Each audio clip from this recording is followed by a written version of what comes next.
Assalamualaikum warahmatullahi wabarakatuh. Selamat datang di channel YouTube Novi Chandra. Teman-teman, kali ini aku bikin bolu strawberry. Ini warnanya gradasi gitu, tampilannya cantik, menarik, rasanya juga enak, nggak seret, wangi santainya terasa, dan bahannya gampang didapat. Mau tahu kayak apa bikinnya dan apa aja bahannya? Yuk tonton terus videonya sampai selesai.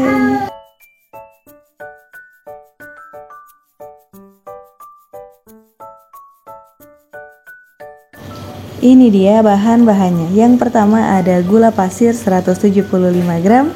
Kemudian ada juga telur sebanyak 5 butir, ini ukuran sedang dan suhu ruang. Ada SP 1 sendok teh dan juga sejumput garam. Kemudian ada vanili setengah bungkus, 25 gram maizena, dan juga ada santan instan 1 bungkus, dan ada pewarna makanan. Rasanya aku pakai strawberry, untuk pewarnanya pakai warna merah. Kemudian ada 175 gram tepung terigu, dan juga yang terakhir ada minyak goreng sebanyak 150 ml. Tapi mohon maaf nggak in frame ya. Lanjut, ini aku pecahkan 5 butir telur ke dalam gula pasir. Untuk telurnya harus menggunakan suhu ruang dan bagus ya. Ciri-ciri bagus, dia masih kental, warnanya masih shiny, kuningnya masih segar.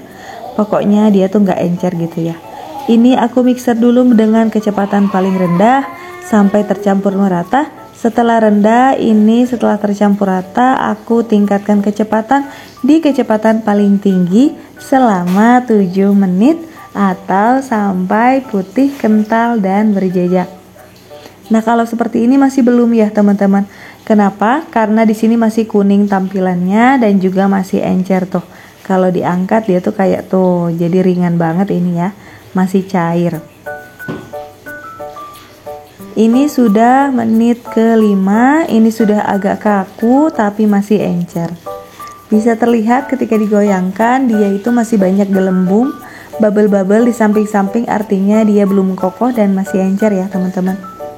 Ini bisa ditunggu kembali sampai putih.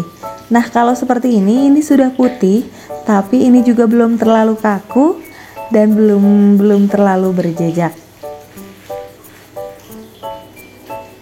Nah teman-teman, kalau berjejak seperti ini ya teman-teman, ini sudah mulai putih, kental, dan berjejak.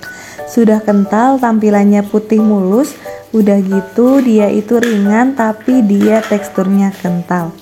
Nah, ketika dimatikan mixernya dan diangkat, dia akan membentuk jambul terbalik seperti ini.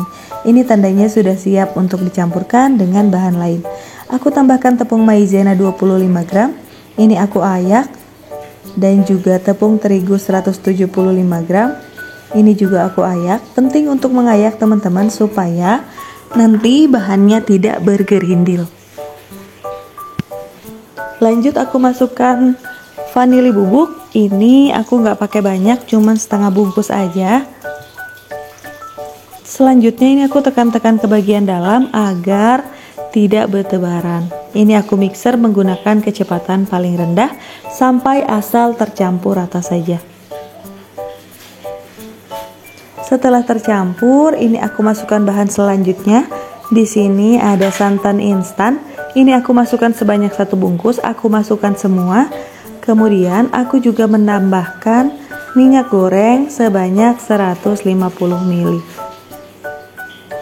Kemudian ini aku aduk menggunakan speed paling rendah sampai tercampur. Penggunaan minyak goreng di sini agak tricky ya teman-teman. Jadi harus benar-benar tercampur merata supaya apa? Supaya nanti hasil bolunya tetap lembut, tidak bantat, dan tidak keras. Nah, untuk memastikan biasanya aku akan ganti menggunakan spatula seperti ini. Ini mixernya aku angkat dan aku ganti mengaduk menggunakan spatula. Insya Allah kalau tekniknya benar dan adonannya juga bagus, telurnya bagus, tidak akan surut atau tidak akan turun ya teman-teman, adonannya akan tetap seperti ini. Setelah semua tercampur merata, ini aku bagi ke dalam 4 bagian. Untuk pembagiannya aku kira-kira aja ya teman-teman. Jadi ini mangkoknya kan ukurannya sama semua, jadi aku isi 3/4 penuh. Kemudian aku berikan pasta. Untuk yang pertama itu aku tidak beri pasta, jadi warna dasarnya saja. Kemudian untuk selanjutnya aku beli pasta sedikit warna merah, agak banyak dan banyak ya. Jadi dikira-kira aja dan dilihat warnanya. Kalau misalkan warnanya sudah cocok, sudah sesuai, berarti boleh untuk tidak ditambahkan pewarna lagi. Nah teman-teman, bolu ini cocok banget untuk teman-teman jadi isian snack box atau jadi cemilan di rumah. Resep lengkapnya teman-teman bisa cek deskripsi video, akan aku sematkan di sana. Dan teman-teman, jangan lupa sambil nonton untuk like, komen, share, dan juga subscribe channel YouTube aku. Kalau udah, terima kasih banyak.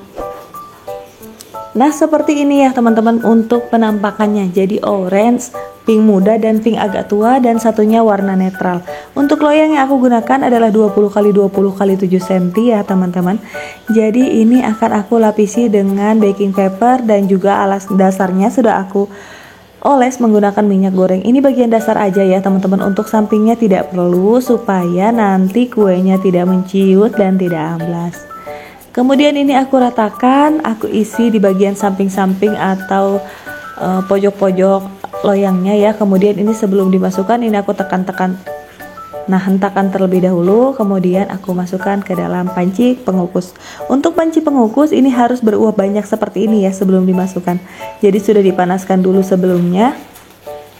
Ini dikukus selama 10 menit menggunakan api sedang cenderung ke kecil. Tutup kukusan, jangan lupa dilapisi serbet supaya air tidak menetes ke dalam adonan kue. Setelah 10 menit ini aku tambahkan lapisan kedua, kemudian aku kukus kembali selama 10 menit.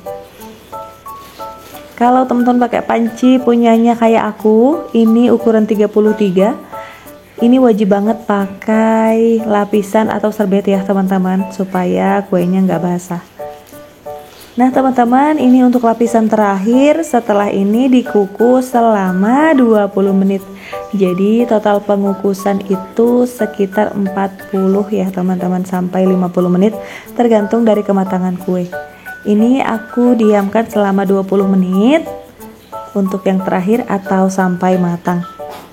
Nah setelah 20 menit ini aku buka kukusannya. Kemudian aku tes tusuk. Ketika sudah tidak ada yang menempel pada tusukan, tandanya sudah matang. Ditusuknya dari bagian ujung dan bagian ujung ya teman-teman, dan sudah matang. Ini waktunya aku angkat. Bismillahirrahmanirrahim. Nah ini dia teman-teman, kuenya sudah matang. Ini sudah agak dingin. Kemudian aku sisir bagian samping-sampingnya, karena kan tadi tidak menggunakan olesan, jadi sedikit menempel. Aku sisir menggunakan pisau iris kue, atau teman-teman boleh pakai spatula atau scraper ya. Kemudian ini aku keluarkan, tinggal dibalik aja. Tuh dia langsung keluar. Nah cantik ya teman-teman, gak menempel insya Allah. Tuh untuk hasilnya juga bagus teman-teman, tuh kelihatan ya warnanya cakep banget. Ini aku potong dulu supaya teman-teman bisa lihat gradasi warnanya seperti apa. Jangan lupa untuk pemotongan pisaunya harus bersih. Kemudian langsung dipotong aja.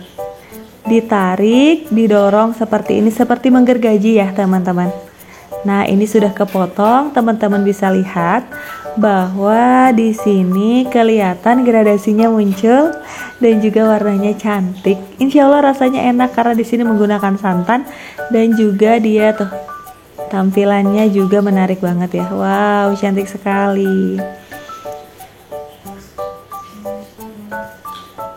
Nah teman-teman, ini bisa dikemas menggunakan plastik kecil-kecil kalau teman-teman mau untuk isian snack box. Kebetulan ini untuk acara pengajian, jadi aku akan packing menggunakan plastik kecil-kecil ukuran 7 x 15 cm. Ini aku potong-potong terlebih dahulu ya teman-teman. Untuk plastik packingnya boleh menggunakan 7 x 10 juga ya teman-teman, disesuaikan aja. Nah teman-teman lihat ya, pas potong aja ini udah kelihatan bahwa dia tuh lembut banget. Aku liatin dulu ya teman-teman teksturnya. Wow, cantik banget tampilannya ya. Dan ketika dibelah teman-teman bisa lihat tuh, dia langsung kebelah dan dia lembut. Beneran deh, ini enak dan juga worth it banget untuk dibikin. Tampilannya juga cantik dan menarik banget, manis gitu ya tampilannya. Rasanya enak, gurih dari santannya kerasa, dan juga tampilannya menarik. Cocok buat isian snack box atau buat ide jualan. Nah, kalau untuk isian snack box bisa di packing seperti ini ya tuh. Tinggal ditambah stiker thank you menjadi menarik dan lebih menarik lagi tampilannya. Ini dia teman-teman, satu loyang menghasilkan 35 sampai 36 potong. Disesuaikan dengan potongan masing-masing ya teman-teman. Kalau misalkan tebal-tebal mungkin hanya dapat 30 buah aja. Ini aku packing karena nanti sore akan diambil oleh ibu-ibu pengajian. Nah teman-teman, roti ini atau kue bolu ini juga tahan 2 hari di suhu ruang ya. Dan kalau 2 hari di suhu ruang bisa dikemas menggunakan plastik yang benar-benar tertutup semua. Jadi kalau ini kan sisi-sisinya masih terbuka, boleh ditutup, dicari plastiknya yang rekat dan tertutup semua biar nanti lebih awet dan lebih tahan lama lembutnya. Lihat teman-teman, cantik banget ya. Yuk dirikuk di rumah. Kalau rikuk jangan lupa di tag Instagram aku di @novichandra. Segitu aja teman-teman video kali ini, semoga bermanfaat. Terima kasih untuk teman-teman yang sudah menonton sampai selesai. Mohon maaf apabila ada salah-salah kata. Sampai ketemu lagi di videoku yang selanjutnya. Terima kasih. Wassalamualaikum warahmatullahi wabarakatuh.